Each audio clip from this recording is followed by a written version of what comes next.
Tua gonna take us on a trip so far from here.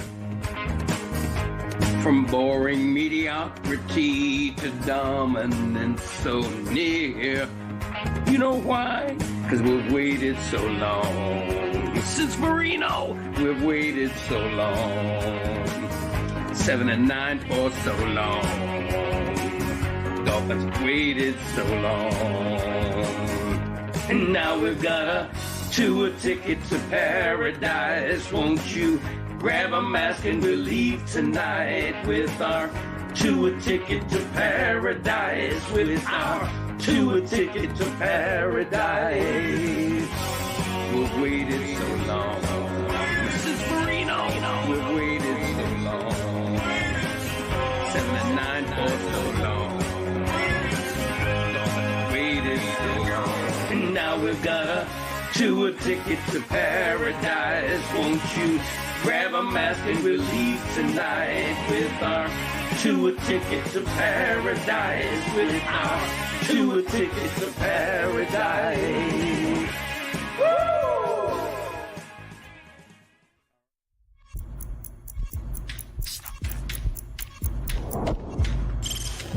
Stop that. Stop that. Stop that. I hear him chat to the noise, move too quick, can't stop for the talking. I hear him chat with the walking. Just too sharp with the prize. White girls let it tell me I'm awesome. Yeah, hot like fire on the pan. If you wanna touch my please use caution. Cold like 0 degrees. I'm out the cage, gotta let out the beast. Revolutionary, gotta let out the streets. Locked in a cage, I'ma let out the sheets. You can't go out, man, forget my peace. You take the west side, take on the east. I'ma put him in the cage, never let out the. Yeah, I hear him chat to the noise, move too quick, can't stop for the talking. I hear him chat with the boys, not so tough when mans keep walking. Yeah, just too sharp with the prize. White girls, let it tell me I'm awesome. Yeah, hot like fire on the pan. If you wanna touch my please use caution. Stop that. Stop that. Stop that. There are some fun things that I want to get to, Stugotz, including that I drove in today and it made me, like it filled my soul with something really sweet that I heard Solomon Wilcott and Ryan Leaf on a show called The Opening Drive. Solly. Yeah, I heard their big voice announcer say, "Take your morning coffee with a side of football." and I just got into my day the way that I wanted to. But before we get into talking with Juju and Tony and Mike and Chris Cody about the events of the sports weekend, the big story of the day today. And happy birthday to him. I don't care. Good luck. In every way, Stugotz has never been older. This is the oldest he has ever been. He has sort of shaved 4 days ago. He is, I don't know what the gifts are for his birthday. We have a gift for him today for his birthday that we're going to surprise him with. Do you really? Wow. I'm very excited. The first time the show has got me a gift. I think, guys, you know what the surprise gift is, right? Everybody knows except for Stugotz. In terms of gifts, where would this rank on greatest birthday gifts that we could just give Stugotz to make him happy? Number 1. Really? Tony, hold on. Tony, you're aggressively knowledgeable there where I've got a show full of people who know Stugotz for a long time.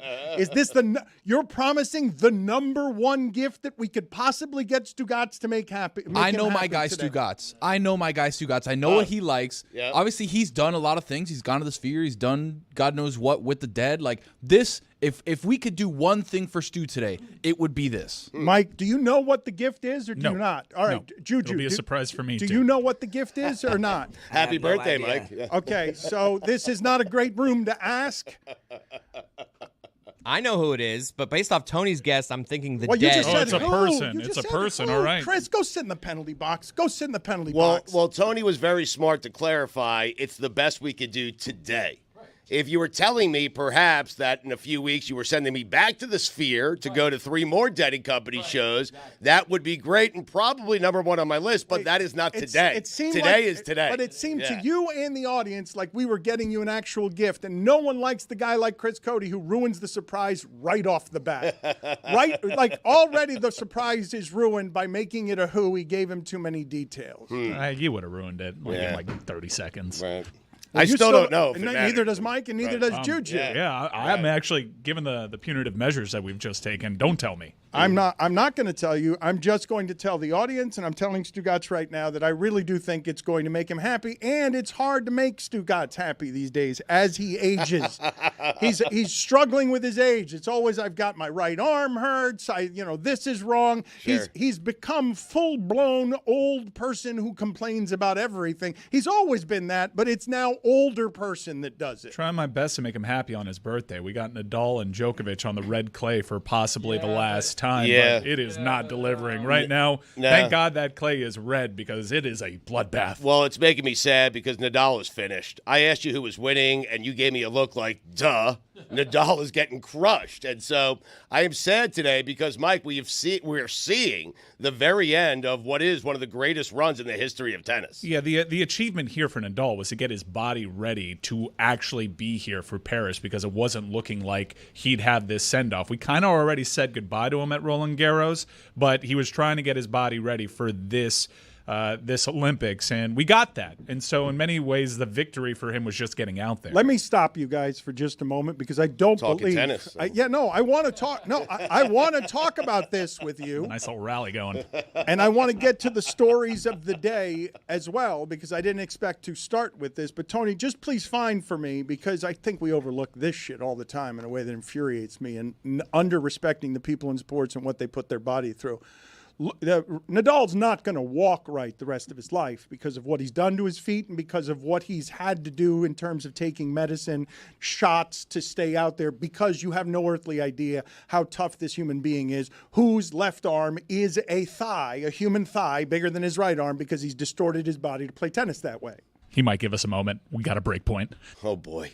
Look up for me, Tony, please. Just the pain that Nadal is in when you say get his body right for one last run, because we saw 3 Michael Jordans dominate tennis for 15 years, and he happens to be the 3rd best. And there's no knock on that, but not on clay. But not on clay. He's the best ever on clay. But not on clay. And so we got. I do want to celebrate this for a moment because it is rare that we have sporting events going on. How nice has it been to get up in the morning and you've got the Olympics that are there? Dude, the Peacock coverage has been unbelievable. This is the first time we've had a streamer like this have these rights for the Summer Olympics at a reasonable time. So you're watching all these things pretty much live as they're happening, and it's so easy to follow. And plus, you got the Gold Zone, which has gotten tremendous reviews. I watched some of it. It's a whip-around show like the Red Zone, but for Olympics. And it'll only get more exciting as you get more and more games of consequence here as we get into the medal rounds. I think Nadal has won 22 Grand Slams, if my math is correct, and yet he is the 3rd best of that generation. That's crazy. It is, and what's even crazier is that there are so many guys like that are 4th, 5th, and 6th, and 7th that if they played in any other generation would probably be talked about as like all-time great. This is a show that we did 2 weeks ago, but I think Nadal is he's entered that Tiger Woods territory, and I don't know if you guys saw a photo of Tiger Woods' leg without a leg sleeve. His legs are just totally mangled from that, but whenever you see Tiger playing in a tournament, and he's good for the birdie on the first hole, right. And it always gets you excited. Yep. And you always kind of hope like this guy's got one in him.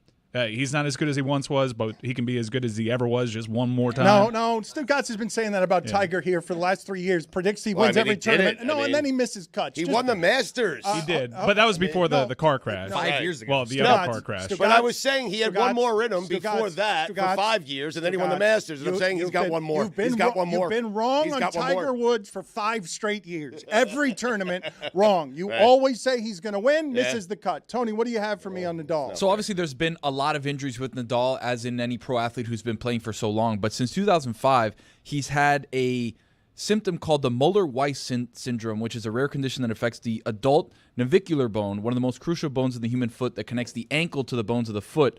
and there's no cure for it. So he just basically plays on it with no cure, and it's debilitating. He says he can't walk for 20 after. years. He's been playing in that kind of pain because you have no earthly idea how hard it is to be tough enough to be third best of that era. An injury that I think is made worse on this surface, and probably it became a thing because of this surface that he excelled on. So all right, so but this is where I wanted to start with you, Stugotz, because we're talking seriously here about pain threshold and recognizing greatness, measuring greatness, valuing greatness. Because the two stories today coming in here are the Olympics in general, and I'd put it front and center at that.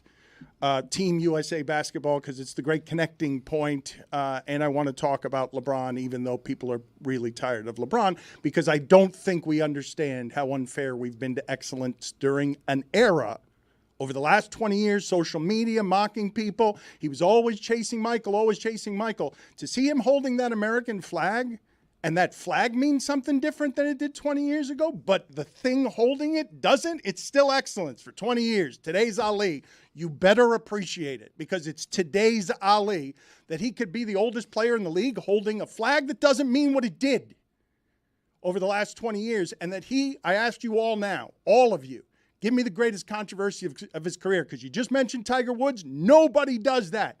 Social media age, 20 years, give me the greatest controversy of his career. From 16, he's been exceeding expectations. To me, I think some people listening right now, they probably say China. To me, I think the greatest controversy in his career was a business decision that he made. Miami? Yeah. Deciding to come to Miami, and he became a villain, and changing he really struggled. Teams, exploiting free agency, and changing the entire power structure in sports. But throughout the time, chasing a ghost in Michael Jordan, and he would never be more first than Michael Jordan. And you know how hard it is to tackle Michael Jordan as America's ultimate winner? Not even Brady could do it, because he wasn't first. So Michael Jordan is the winner. Not Serena Williams. Of all time, you're saying. Not right, anyone. yeah. But he won the game. But right. we have watched for 20 years somebody who holds that American flag in the middle of the Olympics. And once upon a time, right, because we don't treat Team USA this way. We don't treat anymore what it is that we're watching of this team and make it feel like it did when it was Jordan and Barkley. But imagine Michael Jordan at the end of everything, not shooting jumpers for the Wizards, trying to make Abe Pollin some money. Older than any athlete out there and still deserving of holding the flag, how emotional you would have been watching it, because you're so much nicer to him, because the last 20 years have been so much crueler to athletes, and he comes out on the other end of this a different person. But before I get into all of that, Stugotz, because I do think the other story here locally is how it is that you measure a quarterback's value. And Tua has just signed a contract, and it pains me the way that sports and sports coverage have changed so much. I really don't know when this happened, when we cared so much that it was $53.1 million, that the dollar amounts are so important to us, where we don't do this anywhere else in entertainment. Not like this. We might say, look, Deadpool is the biggest opener for an R movie ever, but we don't care what Ryan Reynolds makes in that movie. Nobody's talking about that. But in this case, we care because we're not certain if this particular quarterback is worth the $55 million for whatever reason. We don't have these concerns with Joe Burrow. We certainly don't have them with Patrick Mahomes. We have them with this guy. He did it for a year. They haven't won a playoff game. They were 1-6 against teams with winning records last year. There are a lot of questions and a lot of concerns, so I understand why we're doing it with Tua. Plus, the Dolphins did not have to sign this quarterback right now. They didn't have to do it, Dan. When you say, I want to have the macro conversation, okay? Because the micro conversation is absolutely, is he worth every penny right now this year's salary cap sport? I want to have the bigger conversation of how the sports coverage has changed in 20 years that contaminates and corrupts the way we view someone like LeBron, because when you know what everyone is making all the time, you're perpetually in sports media assigning value to them, and then Skip Bayless makes a career of saying you're not as valuable as you think you are, making us all more valuable. Like the criticism game of 20 years that LeBron James has survived to hold that flag, Kaepernick couldn't survive it under that flag. And I tell you again, look at what happened when the temptation arrived for Tiger Woods. because LeBron James's greatest controversies are he was his own man in a way that was publicly vocal in a way Tiger and Michael never would. And when he carries that flag, it means something different. He's not doing it just to sell sneakers, but he will. But it means something to him to be the oldest athlete in the game and to have survived 20 years of our endless bullshit about you're great but not great enough. Well, I think people are obsessed with money, particularly because it cap sports, and you kind of have to, in the day of sports takedom, you have to get that in. Look, Phil Mickelson probably has the worst sports contract in all of pro sports, but no one cares, primarily because it's golf, and it's live golf at that, but it's not a cap sport. His ability to make that money isn't stopping his team from signing anybody else. So you have, like, I know there's Hollywood budgets assigned to movies, and even in Deadpool, they kind of make fun of how cameos affect the budget. But that's why people don't care so much. Mike, that's a neat rationalization for now. We've been obsessed with the money of athletes before the salary You are cap. right. The Olympics got you charged up, my man. Yeah. Like, you came in hot. I got a cool stat for you. LeBron James is 4 years older than Larry Bird was when Larry Bird was on the Dream Team. Do you remember how old? There is old. There's Wilford Brimley old. Yeah. But pro sports old, to me, is Larry Bird on the Dream Team. Yeah. Where his back got wrecked by repaving his mom's driveway. That Larry Bird. Yep. LeBron is 4 years older than that Larry Bird. And still a shining example for our culture. Like our culture, we used to seeing our superstars and our heroes take a big dive after a while. Like Dan said, it's been 20 years of an unblemished resume for an example to be made for children to follow him, for an example for players to follow him, and now he got his son. He's going to be in the history book. So to do all of that, and whenever it's everybody on the NBA, the USA team is the man. But when 2 minutes left, everybody know, pass the damn ball to LeBron. He got a look in his eyes. And so with that still being, like he said, older than Larry Bird, come on, man, you are a legend. I don't know, bro. Michael Jordan is the ultimate winner, but I think LeBron is the ultimate example. Example of what? Not winning, though. No, example of a black culture, being able to follow a black example without a blemish on his record. To Juju's point, he spoke to it, too. When he was being interviewed, as he was there holding the flag next to Coco, he mentioned, like, for a black man to be holding this flag and set that example. He's always been aware of it. He's always aspired to be something, in some respects, sometimes something greater, more impactful on social issues than he can be, but he's also shown in his career that he can be super impactful. Just look at his time with the Heat and wearing the hoodies and the statement. If you look back at the reaction to that, now we see political statements made all the time, even though that's more of a social rights issue, a civil rights issue. But he is always keenly aware of what the goal should be for a role model. And he's never slipped up, to Dan's point. His only slip-up was a business decision. Right. No, he's great. And, Dan, he has received, over these 20 years, a lot of praise as well. I mean, all we're saying is he's not as good as Michael. That's it. There's no shame in that. Stugotz, it has always been delivered as there is shame in that. And for 20 years, a lot of people have profited off of how much crueler the coverage is of everything because we know everything about how much these people make, and we have an access to them that we didn't have during Michael Jordan's more mythological time. But with the money, you're talking about actors. We don't care about what they make. If movies had a cap on them, we would care. Stugotz, listen. If we had a $100 million cap for a movie and Reynolds took up 80 and we couldn't get DiCaprio because Reynolds took up too much money, we'd be blasting Reynolds. I mean, the cap here, the thing that you guys do to rationalize the bad behavior of how often you spend, putting a dollar amount on these people. This has been a total change in sports media, Stugotz. This has happened over the course of our lifetime, and it's before the salary cap that it started. The salaries in the paper, in the newspaper, knowing what everybody makes. When I'm watching Tua and you're talking about the micro of whether he's worth, like, this is funny, Stugotz, that he's Tua's $53.1 million and Goff is $53 million. That's on purpose. Like, that's absolutely his agent doing that on purpose. No, give us $100,000 more than Goff. When we do it that way, it's not because everyone's saying, how much does that $100,000 keep us from paying Jalen Ramsey next year, Stugotz? That's not everyone's a capologist. We're just busybodies who want to know exactly every dollar that everybody makes and be okay with wanting to know it. Like, we want that information. It's a total change in the way we cover these people. How much of the salary cap is Robert Downey Jr. eating up for Doom? Right. It's Dr. Doom. Yeah, he didn't spend 7 years in evil medical school for you to just call him Doom. You hit the stat of the day music, Chris, and I erred last week in giving a stat that was wrong. It ended up being wrong. I had said that Mark Sanchez had won more playoff games. This bothered me all weekend. Really? It did. It stuck with you? A stat of the day. You got to let it go, man. No, it's a stat of the day. It's got to be right. The stat of the day has to be right. It's all it's got to be. And I said that Mark Sanchez had won more playoff games than the combination of Dak Prescott, Kirk Cousins, Lamar Jackson, Kyler Murray, and somebody else.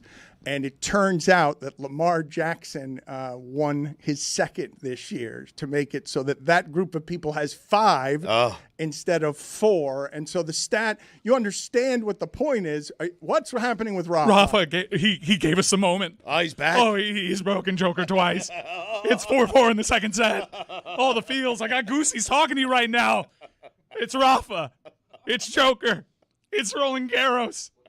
And he's back. He wants to go 5 sets, right? He always does. Yeah. I don't think they can do that in the Olympics. Yeah. It's kind of like boxing, where I'm worried about the boxer's health, and then I find out, it's just 3 rounds. Go crazy, folks. I just want to, and I know this happens every time, Stugotz, that I talk about LeBron. Every single time it happens where somebody is out there saying, you are giving too much praise to this person. He doesn't deserve the praise. And all I'm telling you is, as close as someone can be in sports in the modern age, to the degree we'll allow it, because Ali was first. Right. To the degree we'll allow it, he is a combination of the modern Michael Jordan and the modern Muhammad Ali, in the way that he is represented, overcoming what the body must to be Rafael Nadal and him, and to get to a game yesterday that you're watching that he's still, Stugotz, great at his age. That's amazing. I want to talk about the physical aspects, because we saw Brady into his mid-40s do things we'd never seen before, but the way that he played the position, he doesn't – look, if it's a foot race, we know that Tom Brady probably – if he had to lean on his athleticism more, he probably would have been out of the league sooner. But faster at 45 than he was at the combine at 22 because of medicine and science. Understood. And he totally changed and warped our perception of how quarterbacks should age, to the point that we're still struggling with it. LeBron plays a different sport, and at a different position, where he is fully reliant on his athleticism. There's mental IQ stuff too. He's a basketball genius, don't get me wrong, but he still has to drive the lane. He still has to be strong. That Larry Bird shit is not a joke. And he is a case study for how far sports medicine has advanced. I was talking about this with Chris Whittingham in a group chat like the other day, specifically about Larry Bird. Larry Bird's off-season training plan one year was to stop drinking Miller Lights. And which you should never do. Never do. There's ways to manage your training now and still enjoy a nice Larry Miller Bird, Light. I've lost respect for Larry Bird. What? Because, yes, I've lost respect. This is brought to you by Miller Lite. Well, it clearly didn't work, so it was a bad plan for him. But that's not a joke. He really hurt his back repaving a driveway. So LeBron is doing things that is probably going to be super unfair for the generations that follow, the same way that Tom Brady just totally warped our perception of what the quarterback position should age like. He is unlike anybody else, and we will only know how to really put him in the proper context until his career is over or he's long gone. I'm telling you to do it now is what I'm telling you. I'm offering you the opportunity to do it now, because a step beyond what you're saying, Mike, is you could say all you want about science and use the extraterrestrial Tom Brady. But I listened last week to Carmelo and Dwayne Wade trying to tell me what their history was, change it in podcast, while he's still out here doing it. Science didn't do for them. Science didn't get them to holding this flag, still playing for Team USA. Just want to make sure I'm clear. Your lost respect for Larry Bird is brought to you by Miller Lite? Okay, yes, good. that is Got correct. Okay. That is Shot right. of Miller Lite for your life. That's right. That's right. Larry Bird, I have lost respect for you because the way that you said that you got in shape is by stopping drinking Miller Lite. That was his claim. We don't know if it actually happened. The insanity, Stugotz, okay, in a sport that changes so quickly that Embiid in international play looks a bit lumbering. It looks like a 7-foot. does. Bit? I mean, What are we yeah. doing there? No. Jason Tatum can't get on the court. No, Kerr just made a mistake there. He's right? like, oh shit, I forgot. Dude, why do we insist on playing Joel Embiid like our third best center for international basketball? Because there's no 3-second rule, and every game starts the same. Like, well, we got to feed Joel. We got to worry about Joel. Meanwhile, Tatum's feelings are being ignored. I think Steve Kerr did a great job of explaining. Like, no, I'm the coach, and Kevin Durant looked like Kevin Durant yesterday. He ain't look like Kevin. He like the god Kevin Durant yesterday. And on top of that, brother, if my decision is to sit your ass at the end of this bench the entire Olympics, that's my decision. I'm the coach. So sit over there, NBA champion, sit down. Hold on, But that's not exactly how he I'm the said coach, it. I'm though, just Dan. saying that, but that's the law, though. But let's He get is the let's coach, get I his mean. sound though, because I think what he said is, I feel like a total idiot. Yeah, it's tough, but Jason handled it really well. I talked to him today before the game that it may play out this way, just with Kevin coming back and the lineups that I wanted to get to. But that'll change. You know, Jason's going to play. Every game's going to be different based on matchups. He's a total pro. He's first team All NBA 3 years in a row. I felt like an idiot not playing him. But 40-minute game, you can't play more than 10. You really can't. And so I think he's an amazing guy, great player, and handled it beautifully. And he'll be back out there next game. I was shouting at my television on a steal and dunk, Drew S.A., and just so you know, Stugotz, so that you're clear on this, the reason that Tatum did not play is because that's the best half Kevin Durant has ever played.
What birthday is this for you? Is it 52? It is 52. I don't feel a day over 75, but it is 52. How are you feeling about things today as it's your birthday? Will it be a celebratory day? I don't know at what age birthdays stop feeling like something you feel like about you 5 years ago. should celebrate. Yeah, I don't know. I'm not going to celebrate much. It's a Monday. I don't like birthdays on a Monday. I just want to get through the show, have fun during the show today, get through the show, go home, take a gummy, maybe play some golf. I mean, it's what life is all about, Dan, at this stage of my life, you know, gummies and golf. How was the New York experience? You spent last week there around your dream scenario. How did that go? It seemed like it was very polarizing. It seems like it was volatile. It was a bit uncomfortable. I don't care. You know, at this stage, I go in there, I throw a couple of grenades. I have everyone saying out loud into microphones that they too want Evan Roberts' job. And, you know, mission accomplished. I walk out. They talk about me today. They bash me. Some people liked it. Some people didn't like it. You know what, Dan? What can I do? I'm not going to stay up at night worrying about pleasing everyone because you know what? I can't please everyone. I can only go and do these things and try to have as much fun as I can have. And I felt like I had fun, except for that 1 hour where my stomach was in such shambles, I almost crapped myself on the air. What happened? Was that when you were confronted by that guy in half a hood? Oh, tyranny? No, this was just bad food the day before. Yeah. Oh. Yeah. So. It was just, you just didn't feel good? You were just going to crap yourself? There was a good hour where I left Gio hanging several times because I wasn't really listening to what it is he was saying. I was focused on trying to keep everything inside. Oh, that's not great. It was not. That's not a great situation. And my back was sweating. It's sweating just talking about it right now. So about your stomach. Has that ever happened to any of you where you can't? Not. I'm talking about on air. Yeah. On air. No. Of course, this has happened. No, I'm talking about on air. There's a lot of time we've put in over the years where a bathroom situation makes it so that you can't concentrate on what you're doing for a full hour. I don't think that has ever happened to me. I think adults generally have control of their bowels better than that. I think this might be a you problem. We've been doing this a long time. Did you just blame Indian food? I didn't say Indian food. I just said the food I had the day before. I went out. I had a nice brunch with Diana Rossini, and I noticed that we were at a place. I noticed that she took a single bite of what it was she was eating, and I ate my entire thing. And we ordered the same thing. It was an omelet. She took one bite, stopped eating. I ate it all. I asked her, why'd you only take a bite? She never answered because her face is always in her phone. And so, but it dawned on me as I was thinking back to it in the moment. Oh, you think you poisoned yourself? You think you ate something? I think she ate something. She knew it was bad. She forgot to tell me to not eat the thing that she wasn't eating because she was reporting. If that's not the life of an NFL insider right there in a nutshell, doesn't have time. Put it on the poll, please, Juju, at Le Batard Show. Does an NFL insider have time to tell their friends they might be food poisoned? And I was so hungry, I ate mine, and then I took a bite of hers. I mean, I reached over. She wasn't eating it, so I cut a little piece off, and I had a bite of hers. So, but it was fun. I had a good week. You know, it was a little frosty up there, I got to be honest. Frosty. Just, you know, people aren't happy with me for whatever reason. I didn't take the program director's job. I want everyone else's job. I'm vocal about it.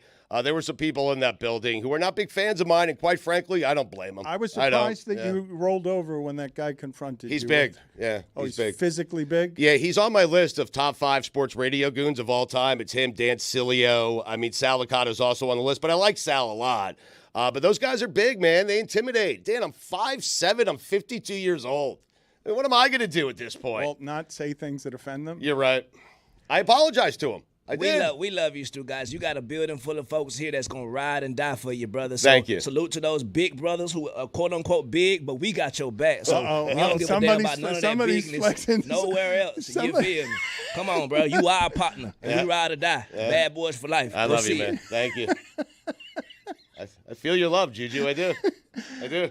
Kevin Durant had never dropped 20 points on 100% from the field in any half of his NBA career, including the postseason. He went for 8 for 8 against Serbia. The part that was funniest about that game is, oh, look, when Jokic is out there, Serbia and Team USA are exactly even. And then Jokic has to go sit for a little while. No, there goes Team USA 29-3.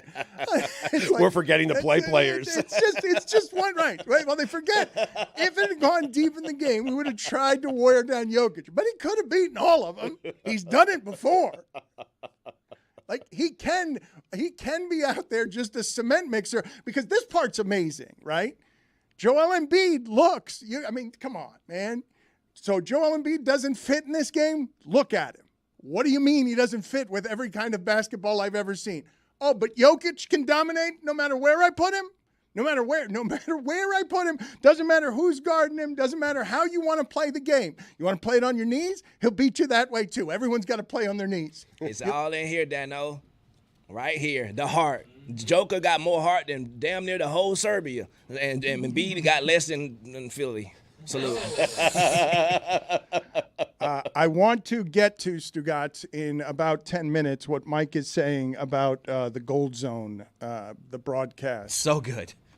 I was watching, and I didn't realize, because I didn't read much of the coverage, when I heard Mike Tirico's voice for the opening ceremonies, and my wife and I were just spending the entire time laughing about how French it was. I'm thinking to myself, is that Peyton Manning? That sounds like Peyton Manning. Why would it be Peyton Manning? It was so funny. The very first Mike Tirico hit, they pan out, and it's just, here's Kelly Clarkson and Peyton Manning. But I hadn't seen Peyton Manning. I was just listening to his twang, and I'm like, that's clearly Peyton Manning. But why would it be Peyton Manning? Well, why not? Well, he's an Olympic hero, right? I mean, duh. Flag football, next Olympics. What do you mean? I legitimately, I never bothered to look it up. The information just came to me over the next 2 days that, yes, that is not only Kelly Clarkson, but it is Peyton Manning. But to recognize a quarterback by his accent, when most people in America can't recognize any of the wide receivers if they walk in and sit in your living room, I think it's a fairly amazing thing to have a voice that you recognize because it's been a part of your life for 15 years, and you're confused as to why it's there. And then when you think about it, you're like, nah, it should be there. Why? Because I recognize that voice. It's everywhere. I mean, Djokovic has done this occasionally in his career, where he does not take a hostile crowd well, and he shows his true self. He's a heel. He's a villain. He eggs him on. So Nadal was making a run here, fought off break point after break point. It's a best out of 3 in the Olympics, and Nadal had tapped in, turned back the clock, tapped into his greatness, and the crowd really rallied behind a Roland Garros hero in Rafael Nadal. They were booing Djokovic. So when Djokovic finally broke Nadal, he chirped back at the crowd who was booing at him, and he was talking to them. And now he just won the match. In his celebration, he took his tennis racket and started playing it as a sad violin. That bastard. The Joker. I mean. And that's how it ends for Nadal. The Joker playing like the villainous Joker. Did you guys, I saw this the other day, Stugotz, the trailer for The Penguin. Have any of you seen the trailer for The Penguin? I have, yeah. And do you recognize, Mike, don't spoil it, do you recognize who that person is? Because it's not, if I can show you a picture, if you were to Is it a spoiler if the movie already came out? Like, it's a continuation of the Batman movie. Is it Ron Say? It is not. The third baseman, the former third baseman for the Los Angeles Is Dollars. it Minnie Driver? You could put that picture in front of Stugotz of the Penguin, and he could give you 1,000 guesses and not be able to tell you. Throw it up on the screen. I have the video department find a video of or a still image of the Penguin from this upcoming Max series, which is supposed to be a bridge to the next sequel in the rebooted Robert Pattinson franchise, which I guess is independent of the DC universe. Is that Sidney Crosby? Sid the Kid. It's Martin Straka. Oh, let's please play this game of getting Malkin. All famous Penguins is all we're gonna do. Tom Barrasso, Stu Barnes. I don't remember him with the Penguins. Oh, dude, it was the worst. Barnes. It was arguably the worst trade in Panther history. They got back Chris Wells. I know that they That's traded him. stiff. I didn't realize it had been to the Penguins. Oh, it was I'd a forgotten terrible about that. trade. What a glorious time that was when we were heartbroken by hockey trades. We haven't even gotten to the Marlins trading their only star. They're the only player anyone recognizes. Dude, that statement. I have no connection to Jazz, but when he, in his statement, mentioned Miami Blue and Caliente Red, I felt that. Chris Cody, how did you feel about this? I take it that Billy is taking some earned vacation. He has been ground to a nub by all things happening around here. How did you feel about Jazz Chism being traded? Because he goes to the Yankees, and I have not had this reaction before, Stugotz. This has not happened to me in the history of this market in baseball, betraying this market again and again. And Stugotz, I will tell you, baseball was my first love in this market. It's the first thing that I covered professionally in this market. Sure. The 1993 Marlins. You were on the beat. It's what I grew up on before University of Miami football or anything else. I have cared about baseball in this market, and baseball again and again in a way that makes me get into an argument with the commissioner of baseball is treated South Florida as a brothel. They can't make the business work here because a bunch of thieves and greedy people come in and ransack our local baseball team, pretending to try and make baseball matter down here when all that matters is the business of it. So you can't get attached to the players. But when they traded Jazz Chism, like, I've been mad at them, I've been indifferent, I've been just ravenously angry. In a way I don't get about sports. Sure. Because of how brazen it is that they just keep using a street I care about, a street where my grandmother grew up, to just ransack South Florida. They traded Jazz Chism, and I was happy for him because now he'll get to play baseball in a place where people will be seen, where we'll watch him. And he'll get to play meaningful games. And care, right. and his personality can come out because he escapes the prison that is this haunted franchise. I'm good with it. I want Peter Bendix to get a chance to do his thing. Like, if we're going to criticize every move he makes, why'd we bring him here? Jazz is a good player. I don't find him as a guy that we needed to keep. He was one of the few people we could move, so I totally get the move. I'm going to let Bendix do his thing. That's where I'm at with the Marlins. I think Dan is tired of getting the move. No, I know. You know I am too. I'm exhausted with the whole process. But of course you get the move. It's because they're never good. Right. It's not just that. No, they made the playoffs last year. It's not just that. It's look, the lifeblood of sports, man, is, do you care about the people? Like, you can care about the team, but you can't just keep sending people off that fan bases care about without really betraying your customers. You can't do it so many times that you're not going to actually kill the business. Where I'm at the point already, after being rabid, to say, you know what, good for Chaz. He doesn't have to rot down here. Andrew Siciliano is with us, and he's been one of the best for a long time, and he's joining us from Stamford, Connecticut, the Gold Zone broadcast. These guys are raving about all the things Siciliano is doing. He is very much not in Paris right now. This is really the outer fringes of the heights of sports media where he has existed most of my life. But Siciliano, thank you for being on with us. It looks like a lot of fun, and that room doesn't. The room does not. The coverage. This is a beautiful dressing room. Hi guys, live from Stamford, Connecticut. We can keep the baseball talk going. I'm still a bitter Indians fan from '97. I can't believe Tony Fernandez booted that ball to lead off the ninth inning here, and Jose Mesa should have closed it out. So I'm sorry about the Marlins. We can talk baseball with you if you'd prefer, but these guys are super excited about what you're doing with the Gold Zone broadcast. You guys are trying to do something that's more ambitious than what's been done, right? Yeah, so, I mean, we've done this, but not like this. In 2014, 2016, NBC tried this for Sochi and for Rio, but honestly, nobody saw it. It was on something called NBCOlympics.com. Still a great site, by the way. But streaming wasn't a thing. Peacock wasn't a thing. Like, watching everything on your phone wasn't a thing. And we had all these embargoes, like we couldn't show the gymnastics or the figure skating because that was, you had to keep that for prime time, right? And so it was a much, much different show. This is real. This is big. They built this fantastic studio, and everything is live. Drive it to live. And like on an NFL Sunday, we might have 10 games at once, maybe 11 week 18 when everyone's playing at 1 o'clock. We could have 40 events happening simultaneously at some points during the 2.5 weeks for this. So it's like Red Zone, but like your head explodes. It's awesome.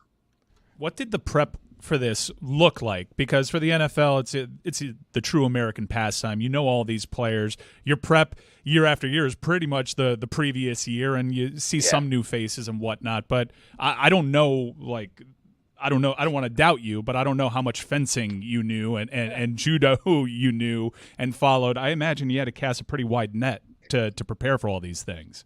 Mike, it's terrifying. Full disclosure, I still don't know judo. Like, I'm watching it and I can't figure out what the heck is going on necessarily.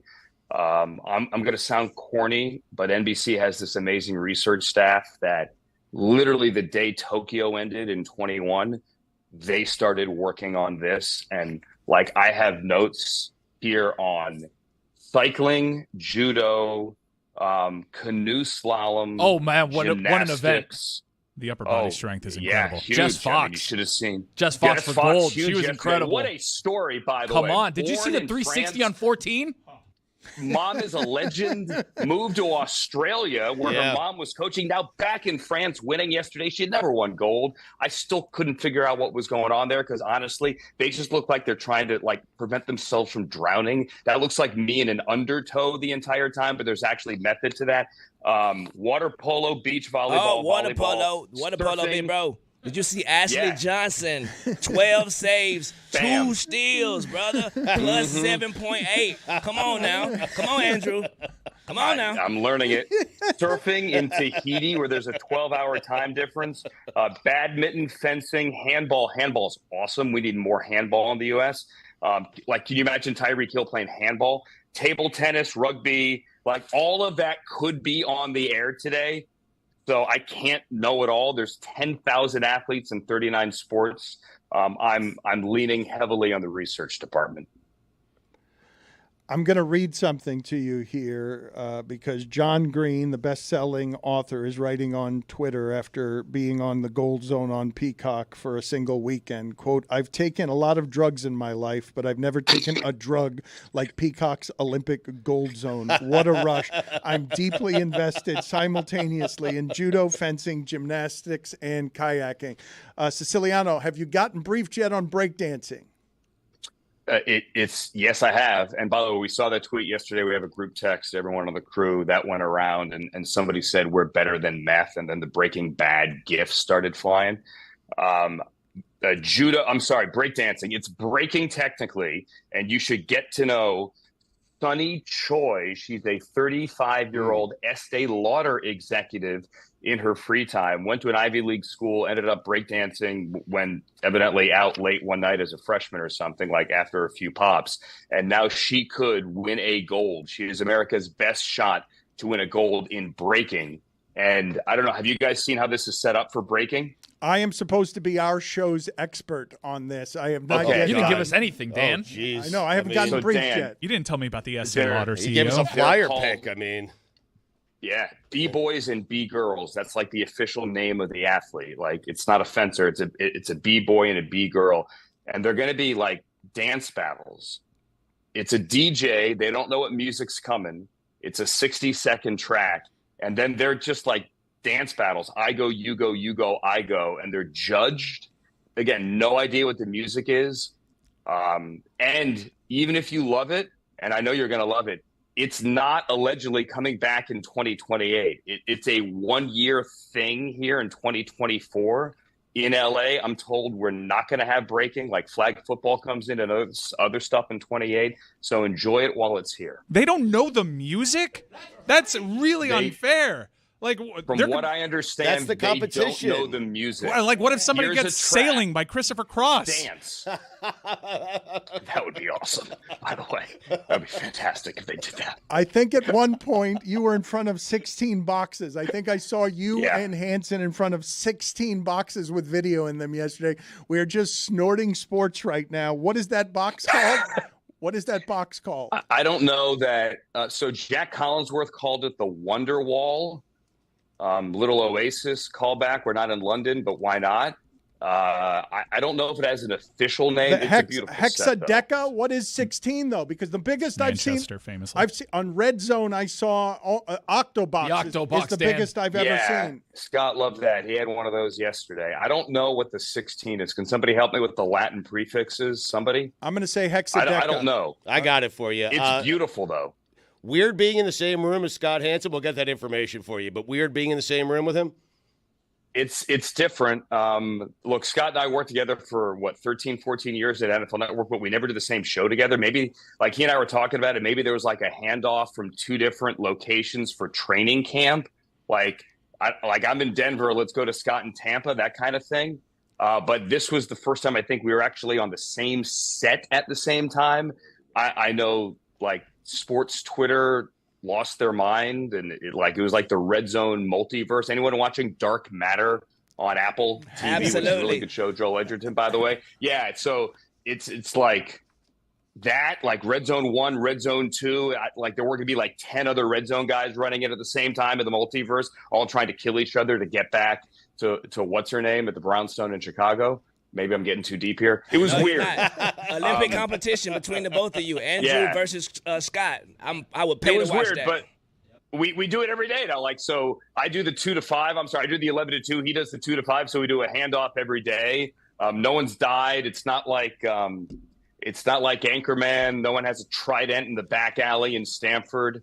And there's no fighting yet. I think we're okay. You're both exceptional at what you do. Nobody except for you two might know exactly how hard that is because it's a really unique job. I remember the people at ESPN used to say that the doing of highlights on Baseball Tonight, that was the hardest show to do on ESPN because it's live highlights all day. Yeah. Nobody but you two, you and Hanson, know more than anybody how hard that job is or isn't. So let me ask you a question that is, I guess, a bit delicate, but I don't mean it this way. You're both craftsmen. You're both exceptional at what you do. Is there anything that you look at and say he does better than you and that he would look at and grant you that you do better than him?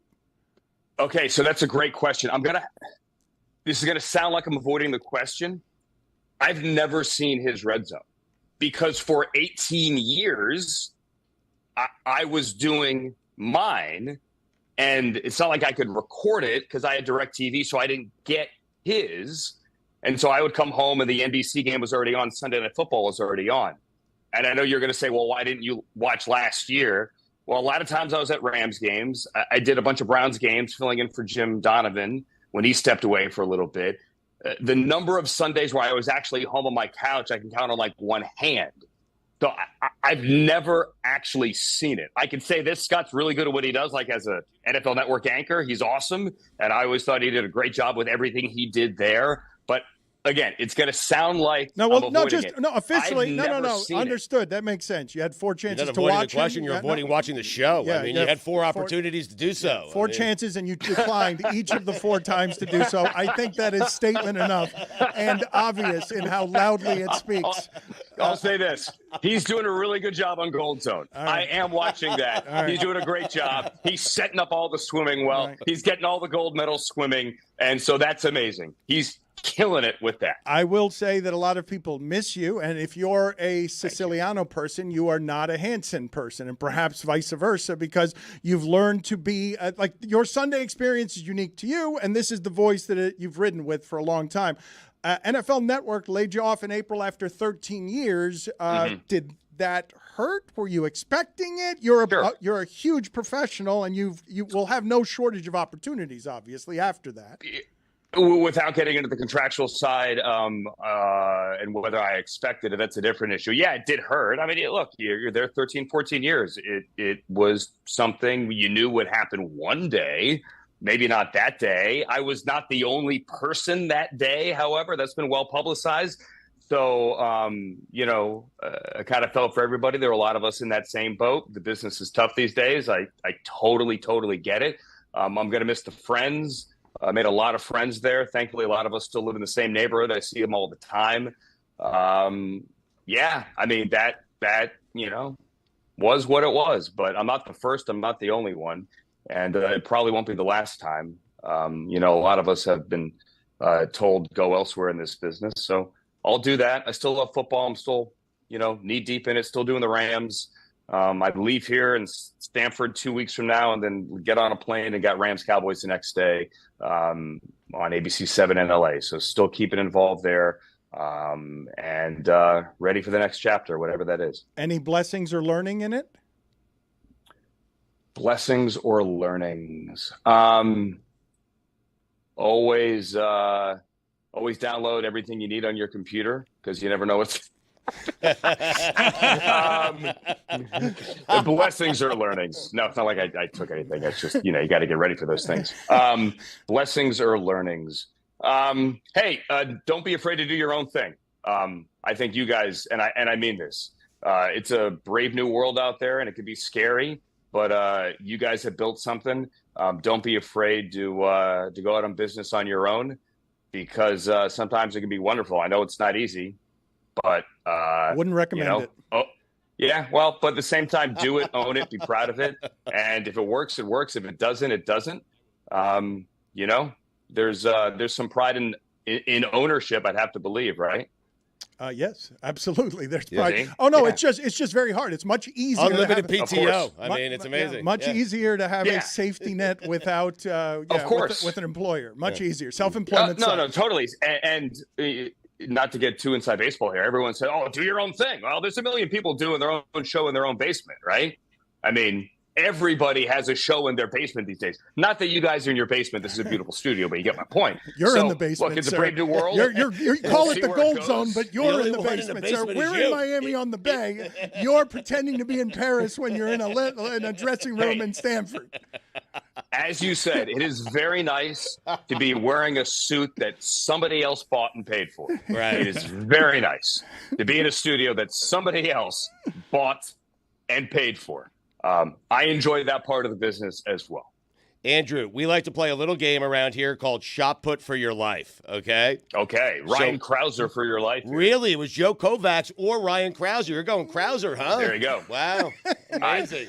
Yeah. Why not? You're prepared. You're good. Siciliano, we're going to check in with you again, all right? I want to check in with this dressing room occasionally during this. I know you're very busy, but if you have a time here and there to sneak in with us and do some laughing, we'd love to have you around. I'm here. I'm on at 11 every day, so perfect time. Whenever you need. All right. Thank you, sir. You got it, boys. See it. It was Colin Farrell playing the Penguin. Whoa!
when we talk, Stugotz, about the mental strength of some of these human beings who are competing for 4 years to have, in some cases, 10 seconds. Mm-hmm. You've got 10 seconds to be great. The mental strength that requires is fairly amazing. It'll test even someone like Simone Biles, who is clearly the best gymnast anyone's ever seen. You have all this preparation for this one moment, and you've got no idea what song they're playing. It's like, I think I got a couple moves. I know where I'm going to go with it. And then, boom, you can call me Al. Fuck. I'm guessing that's probably not. I'm going to say that there are restrictions on what the music is. There's going to be a genre involved. I don't think it's. They got to have an idea of the BPMs. It's not. Because you're ready for 115 and then. Although that would be a pretty fire routine. It might be.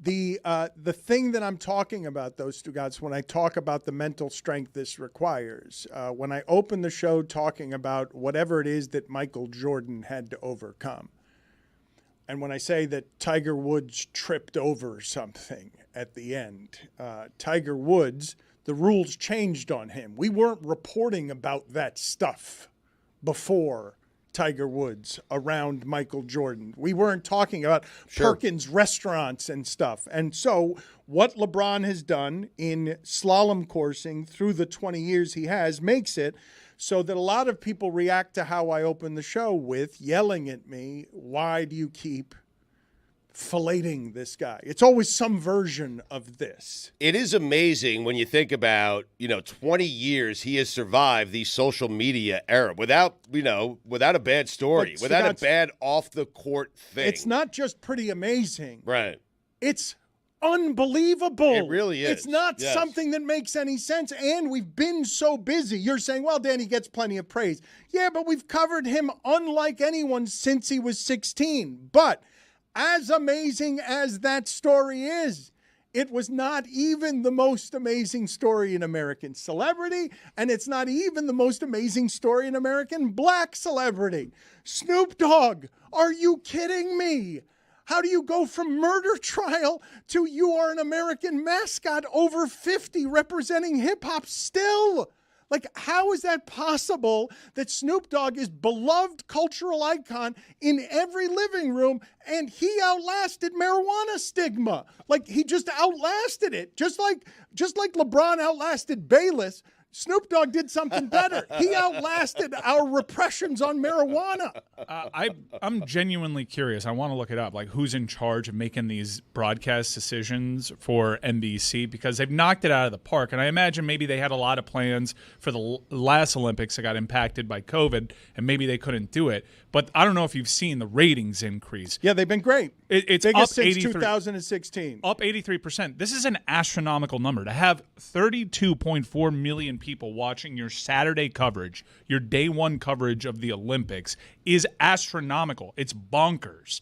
It's 1.5 times. It's 2.5 times Caitlin Clark here in this country. It's crazy. How about meeting the moment? Because you just heard me lament and joke gallows humor with Siciliano about the difficulties in building a business. Stugotz, this is really an amazing time in broadcasting where the streaming services have to match our need for stimuli. They have to advance and evolve the product. It can't be the way that they used to cover the Olympics. They have to give you more. They have to put it on your phone, and it has to be impeccable from another country. That shit's really hard to do without rampant mistakes. Yeah, but even beyond the technological advancements and just the massive undertaking that this entire broadcast is decisions like putting Peyton Manning, Snoop Dogg, and Kelly Clarkson on the broadcast, nobody has a problem with those people. Right. Nobody. An Olympic broadcast. Despite Snoop Dogg's past, there's a reason why he's on everything. Everyone finds him funny. Everyone likes him. Peyton Manning, everyone likes him. Kelly Clarkson, nobody has a problem with Kelly Clarkson. These are all decisions that they're making. But yes, and also murder trial. Yeah, but it's people a lot of people are learning about that when you say it. It was pre-internet. No one knows. He's dancing with the torch, and all of us were expecting him to light up with it. And he respects our country too much and what it has given him to use that torch. You don't think he has lit a single joint using that torch? You're crazy. I bet you it was in his contract. Put it on the poll, please, Juju, at Le Batard Show. Has Snoop Dogg used the torch to light a joint? Yeah, they have Colin Jost covering surfing. If you've read Colin Jost's book, which we were all supposed to read for the book club, and I was the only person that read it. Oh. And he had a surfing accident in which Jimmy Buffett saved his life. So it makes sense that Colin Jost is on it. But these are all pretty inoffensive people. I read a totally overthought article on like the Twisters' success and how Hollywood's like, here's a movie that everyone will like, including the South. Nothing political about this. Everyone's got a high Q rating. This is something for everybody, and NBC's really done that with their coverage. They really focus on getting likable people that are totally inoffensive. I enjoy watching how all of these entities in the modern age of competition are going to fight to get our dollars. Deadpool and Wolverine talks about 4 quadrants of demos. R-rated movie never reaches that many groups. It's just not. This is the biggest R-rated movie in the history of R-rated movies, and the last one was Deadpool at $133 million in 2016 because it's unusual to be able to get everybody inside of the tent. But did any of you guys watch Deadpool and Wolverine over the weekend? I was really hyped for it. I got an opportunity. I'm not going to give any spoilers away, but it surpassed pretty high expectations, I thought, entering in it. And for an R-rated movie that breaks the fourth wall, and I thought it had a surprising amount of heart towards the end of it, and I really enjoyed it. And then my experience got a little diluted afterwards by the news of Robert Downey Jr. rejoining the Marvel Cinematic Universe, because this was kind of posited as like perhaps a reset to the very confusing multiverse thing, and it didn't quite do that. But maybe it's the sort of fixing it. But I love the movie. Great action, great soundtrack, great acting and chemistry between the two leads. It was really fun. My point being that there are more and more ways for the system to get rigged by the people who know how to rig it to get us and manipulate us into the tent because they know the things to feed us. And the Olympics, the streaming bet that Peacock has made, they have poured a ton of dollars into getting into a game that Apple now, Stugotz. I just finished Presumed Innocent. It was great. Banger, right? Yeah, it was great. And I did think the ending, it fell apart a little bit, but Apple has only had Ted Lasso. They've had Blackbird. They are making big, giant things and having difficulty, for whatever the reason is, having things that cross over, no matter Severance, things that cross over. And Sugar. A lot of people, you keep talking about the 6th episode of Sugar, but Peacock. I'm not waiting 6 episodes. That's the thing. Nobody's got time for that. Mike is shocked by whatever happens. The end of the 6th episode is great. I'm like, okay. Guys, we're getting really close to me saying, all right, I'm going to spoil this shit for you because I need to talk about this. I saw it, so you don't have to. No, just hold on to it for a second. It's noir. He's an investigator. He's suave. But like 6 episodes, it's too much. And then something happens. It's not. It's Colin Farrell like as not the Penguin. Right. And I haven't done this in a while, right? Hollywood kind of closed down, obviously, and the content dried up a little bit. I haven't watched something the way that I watch Presumed Innocent in a while, where I watched it the way that I watch Ozark, which is like 6 in a weekend, 7 in a weekend. You just don't stop watching. But Apple is now cutting back on some stuff, even with all of the money in the world. Yeah, they've spent a lot of seed money, and I've kind of been astonished. I've only watched a handful of Apple shows myself, and my wife, for whatever reason, Apple, it works for her. If Apple's got a new show, she will watch it, and she likes pretty much all of them. And I'm just astonished at the budget and how well made these things are, but I'm also astonished at, does anyone know this is existing? Because it's weird. It's weird. The amount of money behind that wall, it's weird that it can be a secret. And the reason why I know, not everybody's watching the art that they're making is, if you saw this 6th episode of Sugar, you'd be talking about it. This would not be a secret that could be kept. It is so absurd. It's the craziest left turn the show has ever taken. And It's a well-guarded secret because nobody's. I'm the only one that knows. I'm the only one that knows it. Mike just told me what it was. I think I'm in now. Okay. I think I might have to watch a sixth episode. But you know what it is. Yeah, but now I'm in. But Mike's the only one willing to go to a sixth episode. It's like From Dusk Till Dawn. If you didn't watch a trailer for it, right, and you're like, okay, this is cool. Wait, vampire movie? What the hell? Like that's kind of the turn that it takes. All right. Also, Invasion, Foundation, bro. They got so many good shows on Apple Plus. Please give them a try today. Can I criticize the Olympic coverage for just a second, though? Because we're all sitting here praising it. I don't know what NBC is doing. Like, show me the games during the day, okay? I don't need to see a replay at night. Because I was glued to my TV at night, 400 free, one of my favorite events every summer games, okay? Because I wanted to see Katie Ledecky.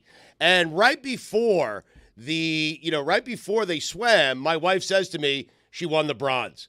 And I'm like, what are you doing? And what is NBC doing? Are you just give me the games during the day. Give me Bob Costas at night running through the highlights. I mean, you're complaining about what they're literally doing. It wasn't Costas, but they were giving you the highlights. And are you just grasping time zones? I am, yes. But Ledecky, I wanted to see that 400 free. Really, what I'm doing here is lashing out at NBC when I should be lashing out at Abby for telling me the results. Or lashing out at yourself for not watching as it's happening. Listen, I want Costas. Run through the highlights. Give me the day's events. That's what I want at 8 p.m., okay? In, out, 1 hour. I'm covered on the games. You know? In Stugotz' defense, they could put in the corner of the screen, this is a replay. Thank you. Somewhere. Thank you. For Thank people you. who go to the club. Well, they're kind of doing that. The live graphic is missing. So that's how I've pieced things together. But the re-airs do allow you to catch up on something. There's a million things going on. Isn't it called?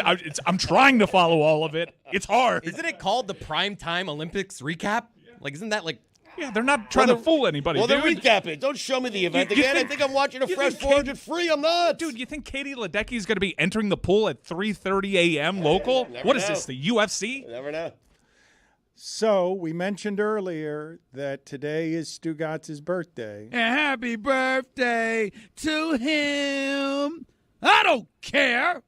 Good luck. And now we believe that we give Stugotz the greatest gift that can be given to him on his birthday. What could it be, Stugotz? Do you have any guesses on where, if we were able to successfully surprise you, it would be very exciting to you? Gummy.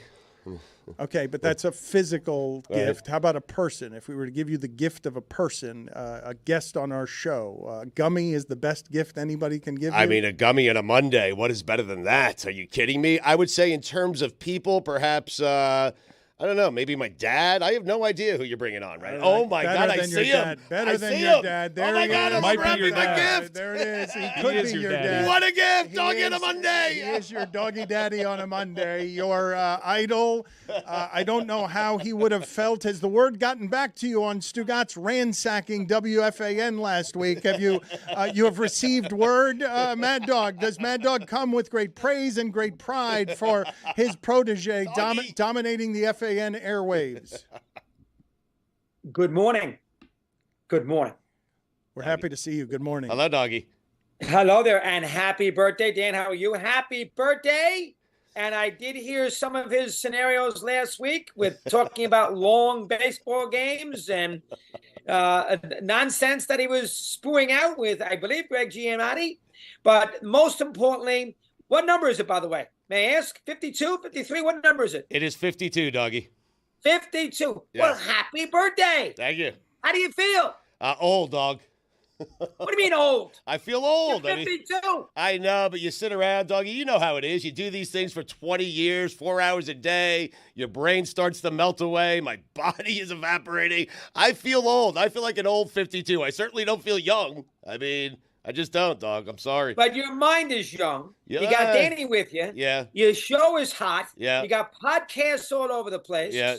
You still, you have other big radio stations wanting a piece of you on a holiday week, as last week was for you. Yes. I mean, you got Christopher Russo, not that I'm not a big a deal, right? But you got Christopher Russo checking in. Yeah. You got Stephen A. showing up at Super Bowls to do your podcast, for crying out loud, like you did last year in Vegas. Yeah. I mean, things are going well for you. You know what? You know what, Doggy? I needed this. Thank you. And that's why you are the greatest gift that I could receive today. I needed perspective. You are right. Life is great, Doggy. I now feel energized again. But here's the How about that? Here's the problem, though, Mad Dog. Dog. I'm going to knock him down here just a little bit as he feels better, because he was just lamenting after doing 4 full days of morning radio. That's tough. That on the 4th day, he was trying to hobble through a hotel lobby and somebody saw him walking. Doggy, Dan has said forever that nothing will age you. Not being the president of the United States will age you as much as hosting a morning show. And he's I right. agree with that. Oh, it's terrible. So on It's tough. What time did you have to get up every day? it was like, I don't know, 4:15 in the morning, 3:45 some days. I couldn't sleep. I'm watching the clock. The clock is always chasing you. But I did it for 4 days. Perhaps I should have only done 2 days. But on the 4th day, I had to drive back up to Rochester afterwards. I get to the hotel. The sun's coming down. It's a bit dark out. And a lady is walking out of the hotel, and I'm hobbling into the hotel. And she looks at me, and she says, Papa?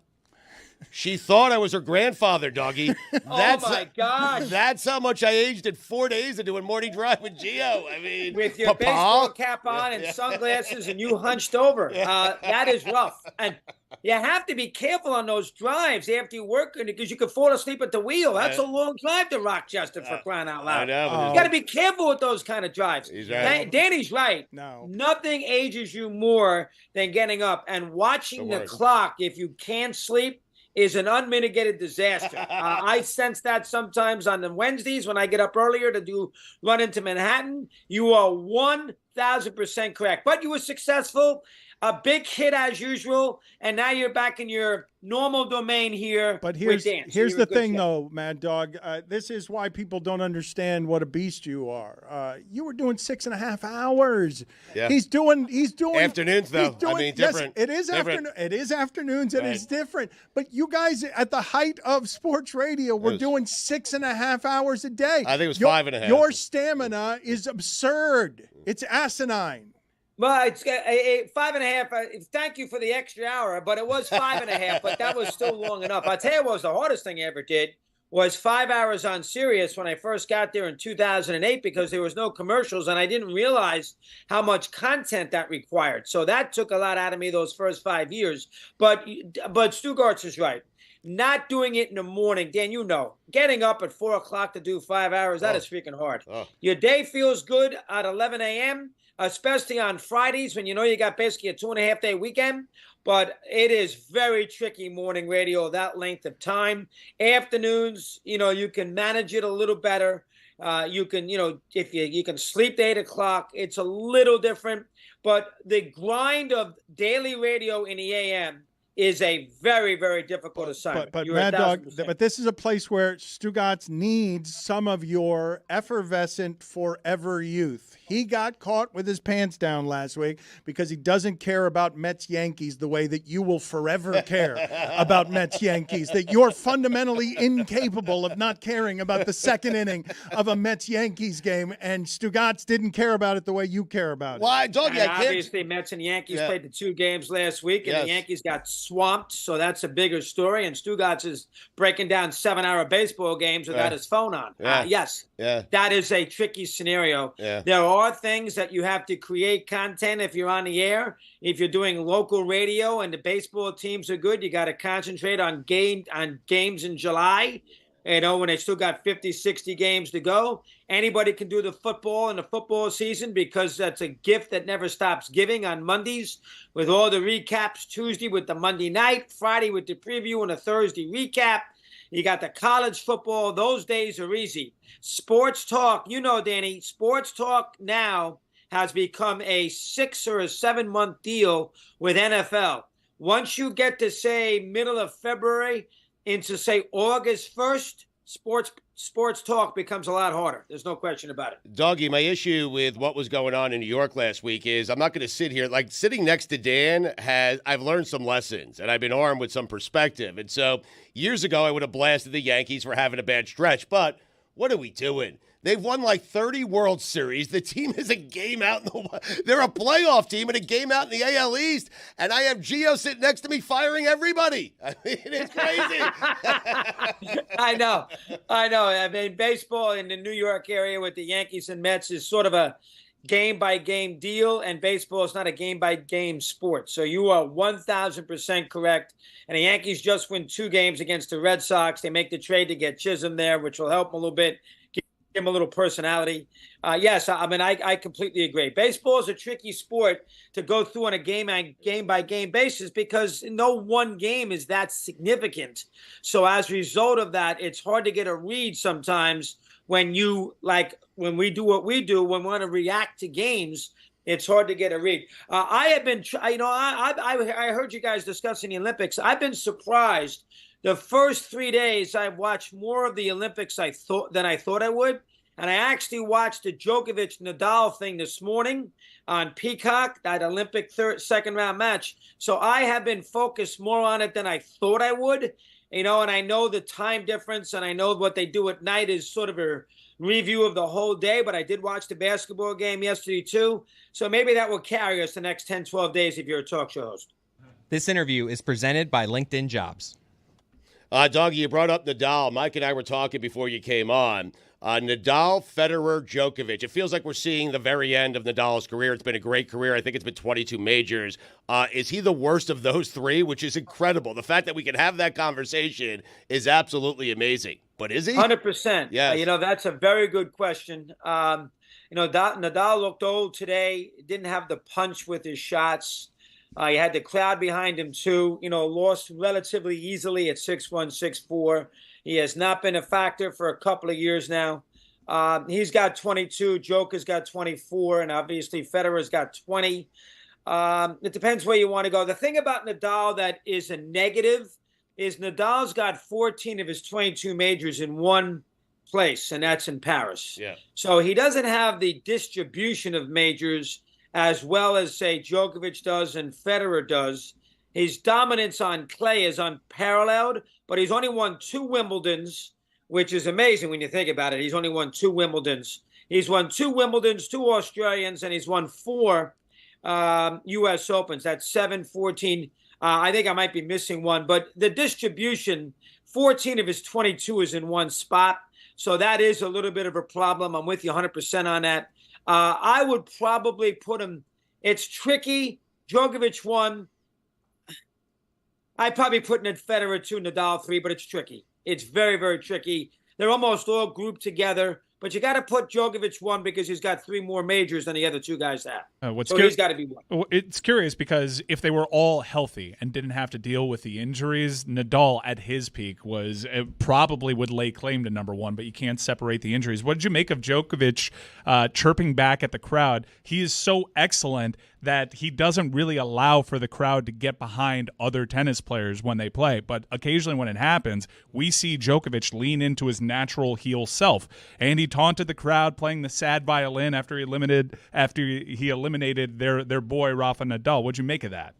Well, I don't have a problem with it. I mean, that's Djokovic's game set. He gets fired up when the crowd is against him, which is in most places it is. He's not beloved like the other 2 are, and I do think that bugs him. He's a very good loser, though. When he loses, he always gives credit to the opponent. Look at what he did at Wimbledon with his speech. He's a good loser. He can be a little bit of an annoying guy as a winner. Crowd today wanted Nadal badly. You had to expect that. And he took somewhat offense to it. I'm not going to go crazy there. They're going to root for Alcaraz, too, when he plays him here in Paris. But Djokovic, it's interesting with him. He's in a tricky spot right now because he got ambushed by Alcaraz at Wimbledon. He's 37. He's only played in 1 final this year. He has not won a tournament. He's only got this, and he's got the U.S. Open. I don't know where he's going to go in his career. Looks like Sinner's better. Obviously, Alcaraz right now is better. So he's on his swan song, too. Not like Nadal is. He's got some tennis left in him, but he's on his swan song, too. But that's what motivates him when he gets annoyed at the he always does it at the U.S. Open because he's always been, not the hated enemy, but he's always been the villain. And I think that does bother him. He's sensitive. And I do think that does bother him a little bit. And you saw it here today. He's got a good record against Nadal. He's beaten him now 3 times on clay. Very few people can, 3 times at Roland Garros on clay. Very few people can say that. He's done well against him in other tournaments outside of clay, in majors. You got to give him credit for that. He's got a winning record against Nadal. I think he's 31-29. And I think Nadal is a 9-3 at the French Open. So, I mean, he is number one all time. Now, Alcaraz is going to be close to him down the road. It's my birthday. He's talking tennis. It's my gift. It's my gift. It is your gift. I'm talking tennis with Doggy. Enough tennis talk. Happy birthday. We're done with the tennis talk.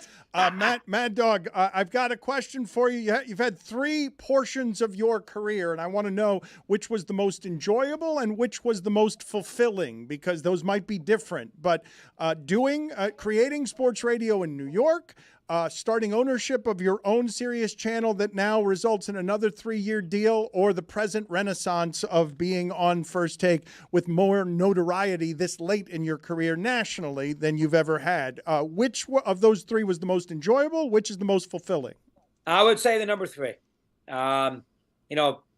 First off, it's current, so I'm more focused in on it. I probably didn't handle those 19 years with Mike as well as I could have, as far as the dynamic is concerned, the relationship, leaving. I probably didn't do as good a job, saying goodbye as I should have. The radio was hard when I started at Sirius, so I got wrapped up in doing, again, those aforementioned 5 hours. I think now, and he's 64 years of age, making the adjustment to going on there every once a week for a couple of hours and sort of moving the needle. Still doing the radio and being relatively successful with that.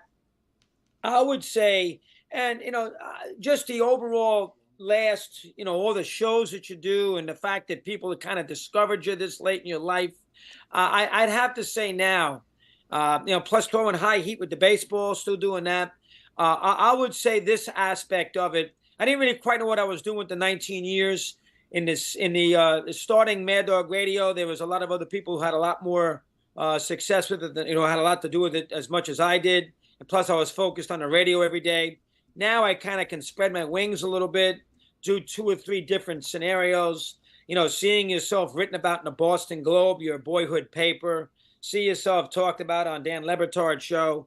Having fun with Stephen A.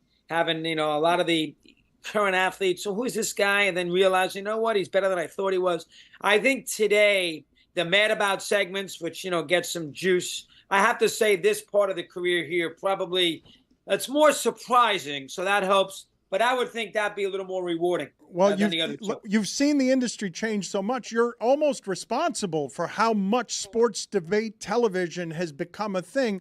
What is your perspective on everything happening at First Take and Undisputed as you watch Stephen A. and Skip Bayless and Shannon Sharp fight, at the top of sports media? Well, I mean, I try not to look too deeply into, the reasons why sports debate has taken off. I know Mike and me, from a 5.5 hour scenario for 19 years, kind of gave people the idea, let's try this on TV. Let's fill the airtime. We did it on Yes. So that kind of, we did sports talk on TV. That kind of gave people the idea. And, Stephen A. is he's a huge celebrity. And, he is omnipresent. He's all over the place. He's a huge figure. He can branch out into other sports, other things. I don't do that per se. I'm going to stick with the sports. ESPN is where you should be with this because that's where most people get their sports still from. And I just go in there for the 2 hours once a week, and I try to have a little fun, make his job a little easier. So I try not to take it too seriously. And I think that, Danny, is the key with a guy like me. I think if you go in there after you've been doing this for so long and you sit there and you start taking yourself too seriously, you start thinking that you're maybe a little more important than you really are, that you're a little bit more indispensable with when you're talking to people who are 30, 40 years younger, who are getting an idea who you are for the first time. Remember, I haven't been on FAN now for a long time. It's been 15, 16 years. Yeah, it's a long time ago. I think from that standpoint, I think that, I'm sort of a breath of fresh air in a lot of ways. And I try not to take it too seriously. I get up in the morning on the Wednesdays. I go in there. I make sure that everybody else gets a chance to shine. I know I got those 10 minutes at 11:30 to do the Mad Abouts. My wife kills me all the time for yelling at the camera, but they seem to like that. I come up with things that are not that are apolitical, because the last thing you want to do is be in a situation where you get people ticked off in the wrong way. It's supposed to be fun. And that's how I try to approach it. And now I'll do it as long as the wave lasts. Danny, you and I both know, StuGots knows, sooner or later the ride's going to end. So you might as well ride it out as long as you can. And that's kind of my philosophy right now. At 64 years of age, 65 in October, how many people are still doing this? You're not 65, Danny. How many people are still doing this at 65 years of age? Not many, doggy. Listen, this was a great birthday gift. I appreciate you doing it. And I was thinking the entire time while you were talking there, how are we going to do better next year? How can we kind of go above and beyond what we did this year for my birthday? And I was thinking, co-host with Doggy, what do you think? How about we do that? Yes. How about we do that? I love you, Doggy. Is your birthday actually July 29th? It is, July 29th, yes. All right. Why don't we try to figure out a way next year? Danny, you okay with it if we have StuGots? Of course, that would be delightful. Very respectful. That would be great. Mm-hmm. I'll make a promise to you right now. Yes. How about if you and I host, your birthday next year will be on a Tuesday, right? I think so. Yep, Again, I just looked holidays, it up. How you know that? Things could change. Say again, StuGots? You're Yes. right, Tuesday, yes. Tuesday. Yeah. Why don't we plan? Now, it might be the trading deadline, which you can't stand anyway with the baseball. Enough. I mean. But why don't we try to plan next year on a Tuesday, you come up and co-host the 3 hours with me on Sirius Mad Dog Radio. How about that? Done. Another trip. I thought it was going to be here. I thought that was going to be here. I didn't think leaving that us you guys again? were doing You know it what? there. I thought Danny, we have a studio at Sirius down in Miami. How about if I go down there and do it? That's what I thought. I wanted to go up there, though. I mean, it's hot down here, dog. That is a beautiful studio. I've seen that Conan O'Brien did some stuff out of there. Howard Stern does some stuff out of there. Before you get out of here, real quick, though, you say you're apolitical. I want to hear a politics show with Mad Dog, at least in part because of how he pronounces the names of politicians. Barack Oh, Obama. I'm terrible with that. Barack Obama. The Barack Obama was a bad one. What about this one? Which one's worse, Barack Obama or this one? Condoleezza Rice. The rice one is worse. You're funny, Danny. You're funny. The rice one is worse. The rice one is worse. Do you want to try her name here again, or without us giving you a hint on how to pronounce it, or does that put you in a bad spot? Condoleezza? How you pronounce Just say Condi, doggy. That's in I learned it from you. Condi. Condi. Part of the committee. It's sports now. You don't want to try Kamala, do you? Are you scared of that Oh, one? no, You okay? Kamala. Yeah, I got that wrong last week, too. I get Donald Trump pronounced right. Kamala Harris, yes. I actually did some politics last week. I did an historian for the Lyndon Johnson Museum down there in Austin, Texas, to compare those speeches with Johnson resigning in 1968 with the nomination. So I try to dabble in it a little bit. But again, as I said to you, Dan, and this is a lesson for your little buddy right next to you there on his birthday. Stay in your lane. That's the key to longevity. A lesson for me. Mad Dog, good seeing you. Thank you, sir. Good job, boys. It's always nice seeing you. Thank you, doggy. Another happy See you, baby. birthday. See you, buddy. Another Happy birthday to him. I don't care. Good luck. Congratulations, Stugotz. You've arrived at 52 years Thank old. you. I had to go to Africa and to Safari to get rejuvenated. You with the birthday gift of Mad Dog, Yes. giving you the perspective of you hobbled through a hotel. What city was it in that you find? Rochester? I had to drive back up to Rochester after doing the 4 days in New York. at Somebody WFAN. saw you limping through and called you Papa. Papa? Like you were a grandfather. In of fairness some to her, sort. she was asking, "Are you Papa?" It was like that guy. Yeah. Papa? I'm still feeling that one Mike and Mike show that we did at ESPN, that it's not a sane way to make a living, to do to get ravaged by the things in morning radio. I wanted to circle back around here, Stugotz, on the news of the day or of the weekend locally, because the place that Tua was slotted among the salaries average per year. I really do want to talk about this part with you guys. Okay. Because you can tell me it's about the salary cap, but you don't actually know what the difference is between Jalen Hurts making $51 million a year. Lamar Jackson making $52. Herbert making $52.5. Goff making $53. And now Tua is at $53.1. You got Jordan Love at $55. Trevor Lawrence inexplicably at $55. And Joe Burrow at $55 a year. Between all of those, that's a 16-17 playoff record. That's 3 Super Bowl appearances, no Super Bowl victories. Why do we know and care about these dollar amounts if you guys aren't actually capologists who could slot something here and there and tell me what it gets them in terms of paying Bradley Chubb 2 years from now? But this dollar amount combined with Tyreek Hill's dollar amount, Jalen Waddle's dollar amount, that's a lot of guaranteed money wrapped up in 3 guys. Miami has in 3 guys the only 3 guys in the league on offense who are making more than $70 million guaranteed. I don't think people give a shit about the exact dollar amount. They care about where are they ranked.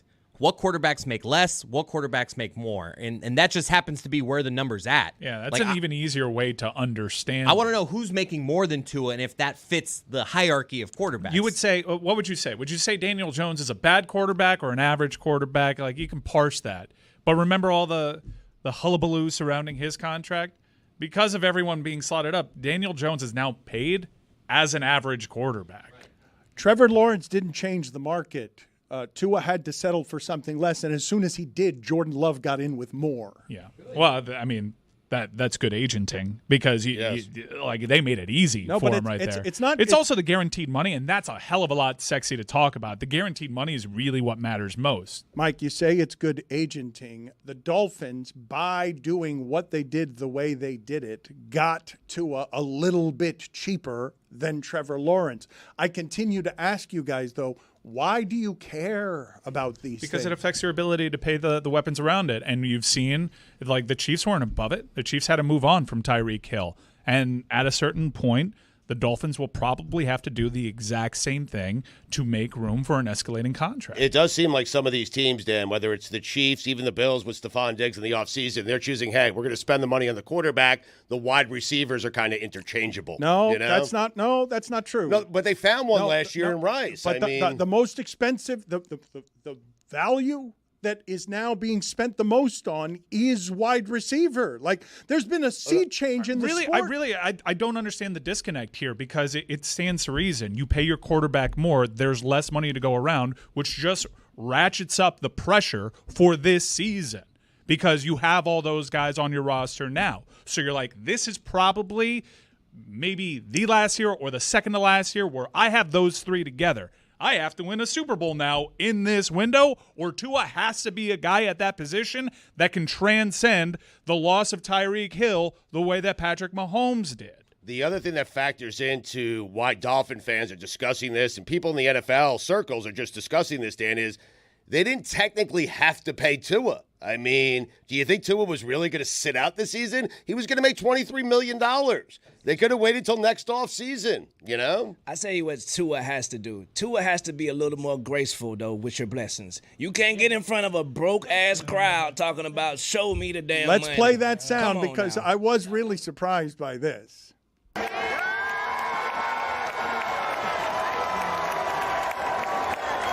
tell you what, show me the money. It's weird. The whole thing's weird, man. Warm reception to that, so it wasn't. He's likable, but he also said, "I'm the highest paid employee in the office." It's weird. Yeah, it is weird. I would say that one of the things that I've noticed with Tua, you remember him coming out of college, Dan. You spoke to him kind of fresh out of college. He has grown into a personality. He's gotten real confidence from this coaching staff, and I would say that he's gotten an amount of success that makes it, man, he was worried about retiring because of his brain. Yes. Like, to get to this, it's not to get to a Super Bowl. It's not. Yeah, well, it's not to get to a Super Bowl. When we spoke to Mike McDaniel at camp, he told us that he saw Tua at a charity event, and he saw a completely different guy than he'd seen in the public eye before, and he realized the failings, even though he didn't want to actually say Brian Flores, but we knew that Brian Flores did not, by pulling Tua in crucial moments, did not have faith in that man. and it really neutered that personality. He didn't feel like he can be himself. So Mike McDaniel told us specifically, I saw a relaxed Tua. I saw a guy that was a leader. I saw a person that people gravitated to, and we hadn't really seen that. How do I get that? And the interpersonal bridge crossing that Mike McDaniel did certainly unlocked something with Tua, because this is the best Tua we've seen. He led the NFL in yardage last year. So, I mean, listen, people can complain all they want. When you lead the NFL in passing yardage, this is the kind of contract you're ultimately and eventually going to get. Mike McDaniel really impressed me, just from the standpoint of leadership. He seems like a really fundamentally good person and a great leader and a great football coach. To go to bat for a guy, Dan, that he told us before anyone believed in him, I believe in that guy. He's the quarterback for my system. And he just showed you, because he went to bat to get him and he didn't have to. He just showed you, hey, that's my guy. I'm sticking with him. Absolutely. It's beautiful. It's syrupy. And also $100,000 more per year than Jared Goff immediately.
Of all the quarterbacks that I mentioned there, Stugotz, Jalen Hurts, Lamar Jackson, Justin Herbert, Jared Goff, Tua, Burrow, Lawrence, Love. Those are all $50 million a year quarterbacks. Mm-hmm. Burrow is the one traditional quarterback that all of us would say at $55 million, put him anywhere, even though his skill guys are really good too. Yeah. Put him anywhere, and we think he'll be a great quarterback. Jordan Love last year, with limited offensive weapons but a very good offensive line, looked to be in that category of quarterback over the last games when he went to Dallas and ransacked a Dak Prescott that gets accused of some of the same system stuff that Tua gets accused of, that Goff gets accused of, that diminishes Hurts as well. I think we all agree that Herbert, because he had great skill guys too, that Herbert looks the part of whatever it is that Burrow is offering you, and then Lamar Jackson is a weird amalgamation of system and changes at the position. The Tua stat that I find most interesting on do you put him in this $50 million category is that he's third in passing when he gets rid of everything before 2.5 seconds. And he's 16th after that. So it's not just that you have to be perfect to wide receiver and your skill players need to be paid more than anybody else to keep it just so. And it's not just that your offensive line has to hold up, that you've gamed the system a little bit because your system allows him to get rid of it so quickly that he doesn't get injured and they're proficient quickly. But it better be perfect for him. Everything's got to be perfect for him. Including the weather. I mean, throw that in there as well. It's crazy. And the first-round playoff matchup. He's a weird quarterback. I'm not saying he's not deserving of the money. He's deserving of the money. He got the money. But if you put Tua out in the free market where any team could have signed him this year, do you think a single team would have offered him $55 million? Yes, I think a single team would have, but not that many. I don't want to do it. I don't want to. Single team offered Kirk Cousins that, and there was actually like a buyer's market for him. Right. You need. They got in trouble with the league for tampering because they needed to get an advantage at signing Kirk Cousins. My point is, however Detroit feels about Jared Goff is about how Miami should feel about Tua. Both of them very highly regarded. You saw both of them do some failing, or what felt like failing, and you also saw one of them get to 2 Super Bowls. And he's got the $53.1 million, and the stat I just gave you on all that, a combined 16-17 record between all those $50 million deals. That's not actually winning anything. Because it's losing to the top guy. Right. Mahomes is doing all the winning. Yeah. That's at least part of it because they've got their top guy pretty cheap because they got him early and because the smartest of these guys know to allow for some savings in some corners so that you can do the winning because that game really hurts when you're losing. Like it hurts a little extra when there are losses involved with everything. I wanted to get to what Jerry Jones said, Stugotz, because tell me why this means anything. I've been making fun for a while about the fact that Jerry Jones is winning the business of sports because the Cowboys stink, but they're always relevant. They never win anything. They haven't won in 30 years, but they're the most valuable franchise, and he's the biggest businessman in the sport because he knows how to keep them relevant because he knows it's the circus, and he knows to say things like this that don't mean anything. Quote, I'm all in. I'm all in. What more do you want from the man? What else can you ask? I mean, they asked him. They asked him about Jordan Love's contract and do they think Dak is better than Jordan Love? And he took you all the way around the mountain when she comes, and he did not give an answer. It's easy to say yes, my quarterback is better than everybody else. He won't do it though. Yeah. He's all in. I mean. It doesn't mean anything. Those words mean nothing in a salary cap sport, right? They're all in. That would mean something if you were actually competing over the dollars, if there weren't limits and he had to actually fight these people. God, that'd be so great. Do you know how much more interesting? We obsess over the $50 million these quarterbacks get. Do you know how much more interesting all of this would be if Jerry Jones had to be fighting the next richest owner for a quarterback they both want? I don't know. I love soccer. I love club soccer. But before the year, outside of like some crazy historical outliers like with Leicester and whatnot, you got like 7 teams, 2 of which are actually competing for the title. It's not It's not all that entertaining from a who's going to win a championship standpoint. You think Jerry Jones would be winning everything if he was just getting all the players that he wanted? Well, not necessarily in football. In American football, that's also tricky because you have injuries there. But I would like to see a day. I don't think the salary cap's a bad thing in American sports. I like the parity. I like that you enter seasons, and across all major sports, you have fans saying this could be our year if a couple things break our way. Mm-hmm. But I would like to see something collectively bargained where you agree, maybe the quarterback position, maybe some you got 5, like MLS does this. You have designated players. You can pay them anything. You have to be judicious, and then you can have a real talk. Do we burn up a designated player spot on Tua? Because that means now we only have 2 of them left. Doesn't count against the cap is what you're saying. Yeah, where you have positions that don't count at all against a cap, and it's a free open market for the very best in their sport. I'd like to see that in American sports outside of MLS. Did you guys cover on Friday what I believe to be a story that should be getting more play both nationally and internationally that involves Cal Quantrill? Do you know the story that I'm talking about? Yeah, I think I saw this on social media. Okay, but did you guys talk? Is that Paul Quantrill's son? It has to be. It must be. How many Quantrills can there possibly be in this country that play baseball? I saw there was a Homer Bush Jr. Running around. Oh, boy. Really? Wait a second. Already? Yes. There was a Homer. What? Yes, I saw a Homer Bush Jr. running around. Cal Quantrill. But do you know the story I'm talking about? What the Rockies pitcher said to Reese McGuire of the Red Sox.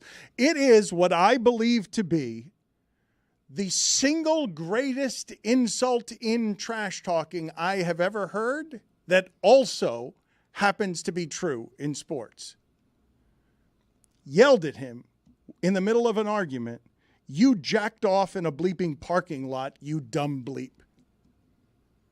I think he told him to go do that. No, No, he didn't. No. Just as a matter of fact. No, you've done that. I wiki searched you before this. Yes. Before this. No, not go do that. That would also be a good thing to insult him with. But go do that because I know you have done it. Yeah, like go do it again. Go do it because we all know this about you. How much better does it get than that at the height of rage in terms of being able to hit somebody over the head with an incident from their past? It's like a bit of a checkmate because what's your rebuttal? A bit? What's your rebuttal? Like, get some new material. Oh, everybody tells me that. Oh, no. You gotta be like, touche. Yeah. You got me. You did. I did do that.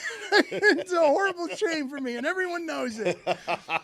I think Juju's right, by the way. I'm seeing a picture of here. I see "go" come out of his mouth first. Like, go jerk off in a parking lot. Either way, we understand the sentiment. Yeah, we get it. We don't really need to parse it. Yeah. Like, the sentiment, it's the same. Mm-hmm. Wow. Paul Quantrill's son. Amazing. Homer Bush. We're so old, dude.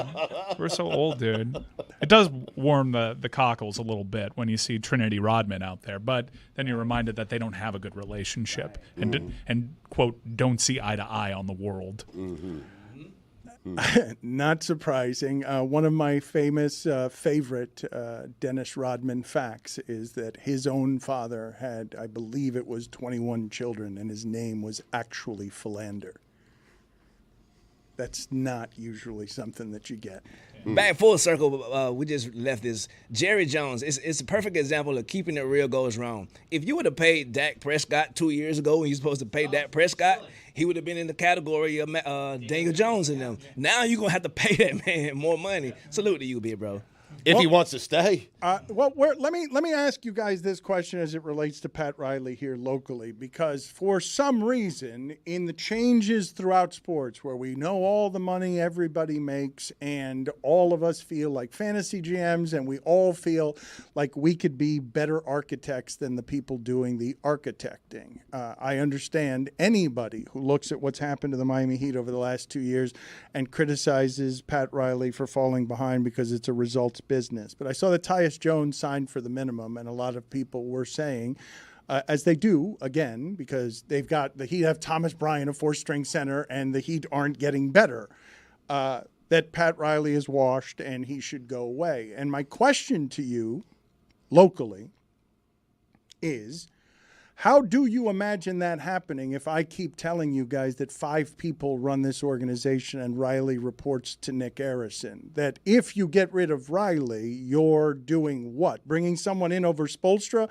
when Spoelstra's been given the job and the power he's been given, and not to go to Portland where he could have had an ownership stake because they're promising him that he can be a part of all the decision-making in the future. When you're running Pat Riley out, are you replacing him with someone else, or are you just making Spoelstra the one who's over Riley, even though I keep telling you guys at every turn there are 5 people who make all the decisions in that organization, and Riley gets all the credit for it because Riley's still the figurehead that works for everybody in the organization as mythological leader of the thing? I've never met like someone that isn't like juicing it up and being performative that wants to show Pat Riley the door. That is an actual Heat fan. I think everyone understands what he's bought for himself with this franchise, made them relevant, made them matter, brought them their greatest success, is still recently pretty successful. I think everyone just wants him to, like, come on, figure it out. Be more aggressive. Get one more. Come on. Right. Like, you're getting old. We're all growing impatient. Do something. I want it to be you that does it. I don't want to work myself up. I will never get to that point, by the way. It just is what it is. There are very few people that get to that point in sports where you understand they get to do whatever they want for however long that they want. And it's not like they're terrible. They're just not winning a championship. But, Mike, that's not a deal anyone has. Belichick just got run out on a rail. Like, that's not a deal that works in sports. And no one has done more winning than Belichick. You can say that. We're better people down here, I guess. No, I understand fans running him out, Mike. I do. They aren't, to Mike's point. They're I'm with not. Mike. You don't hear people. It's not a real thing. That's egg Avi logic. No. These are not real people. There are fans that are upset with the Heat and Riley and his inability to land some of the big free agents. Yeah, you're looking at him. I know. I don't want to push him out. But they have that perspective. They can say it all. They can say both things. They can say, get a superstar, and also you're Pat Riley, and you can kind of do what you want. I think they're being respectful. I don't believe the fans who are saying, hey, I have perspective. He can stay as long as he wants. You're being respectful to Pat. You want to win. You want to win now. It's okay. Push Pat out. Yeah, if you feel like the game is passing by, let's say the game is passing by. I'm not saying these things. I don't care enough about the team. I'm not pushing them.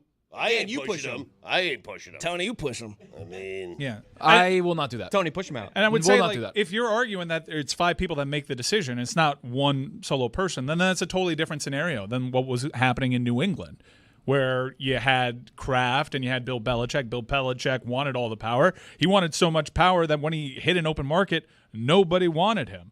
I wonder if that would be the case with Pat Riley, but it's a totally different situation. I just don't think that the people listening to this understand that Pat Riley reports to Nick Arison. Like, I don't think that that's something that anybody listening to this understands or considers for a moment. This is the Arisons franchise. They hide purposefully and powerfully in the shadows running the franchise, and I've seen them say no to Pat Riley on things. He reports usually when it's a luxury tax. Reports, but I can't push out the owners. Right. Well, but that's isn't that? Gotta push, that's my point. I got my issues. Right. But there weren't T-shirts at the last playoff. Yeah. I wanted white hot T-shirts. I got a rally towel. Yep. I know where we're cutting corners. I saw what happened during the pandemic in the cruise line industry. Isn't that why they lost Tyus Jones, because of the second apron stuff? That you guys, the part that I don't get is you obsess over the $53 million on Tua. And then when it comes to the second apron stuff, you don't actually understand what's happening there. I do. Who are you talking about? Yes, I care about it. I don't give a flying F about the apron. I want the billionaire owner to spend the money to be competitive and do what other owners are doing.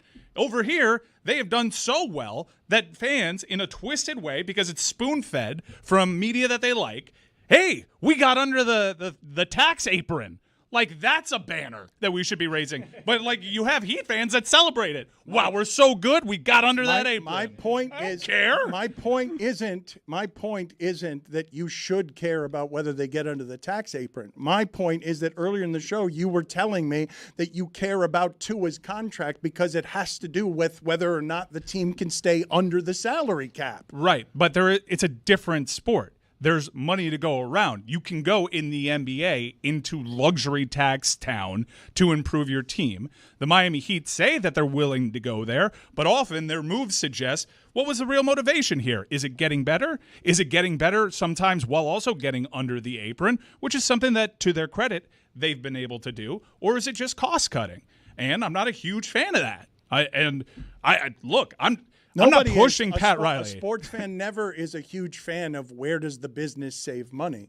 But you are when it comes to the salary cap in football on where it is that you can save money. Because it affects your enjoyment of it. You're counting the dollars in the bank of Tua because you're doing all sorts of math that I've always hated having around sports. I think no one cares about the specifics of it. I just want to know my team is doing this game on par with the good teams. It's like, okay, this team is spending this much on their quarterback. Let's not be the team that takes their quarterback that's in the middle kind of and over. Like, you just want to, I don't care. I think you're overstating that fans are like, oh, it's 54. It should have been 52. No, it's just, I want to know what quarterbacks get more, what get less, and just make sure that my guys slotted in the right area. I think you guys are burying the lead. The Miami Heat are your Summer League NBA champions right now. So I think we should just do more celebrating of that. We didn't talk about that during the 24 hours of grace. We allow them it has been a summer of banners down here in South Florida. Look, everybody was making fun of them last year for falling short and not, oh, you lost in 2 finals, you didn't win anything. Well, the Panthers won the cup and the Heat won a championship over the summer. Boom. They shut a lot of people up. We did not talk at all about the Summer League Championship. Why would we? And we are not going to talk. Were they talking about it in Africa? When's the parade? Rough summer for parades, by the way. They're all getting rained on. Panthers, Olympics. That Celtics Thanksgiving better look out. Celtics one did not get rained on. There were 1 million people there. Well, they outsource it to Miami half the time.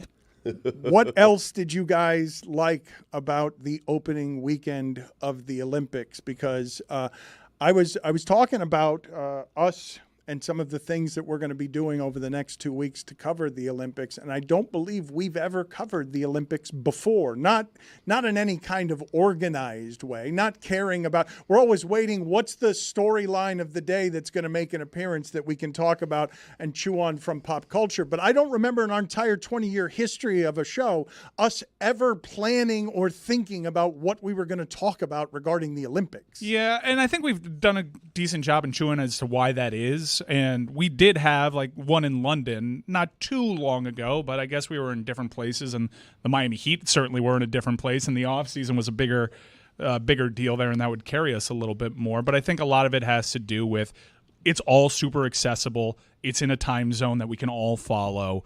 If I want to watch handball, I can watch handball, and I can do it. And it's always great when we have sports on here. We're more invested because we are working a job where we can watch it. Oh, a spill here in the men's gold medal final in skateboarding. Right. You're not going to be able to recover from that one, son. Yeah, because we care about that now. Right. Also, I'm like a dog with a bone on women's water polo. It is going down. Salute to Flavor Flav, Don Staley. Salute to my girls, too, Giovanna Sokolich, Tara Prentice, Maddie Musselman, and Maggie Steffens, man. Come on, dog. We just caught an L against Spain. Now, the Spain, they got that look in their eyes. And they got a great goalie. It's also like a very married experience. Right? Sitting down on the couch, as Stugotz mentioned it, like my wife gets into the Olympics in ways that are pretty profound and that I'm really enjoying. She's more into it than I am, so much so that we're watching all the shoulder programming. Uninterrupted as a docu-series on U.S. women's gymnastics as they ramped up for this Olympics. It's quite good. That's what it's always been, Mike. It's the Olympics. This is what I was telling you about last week. Karch Karai. I mean, yeah. Since before that, Stugotz.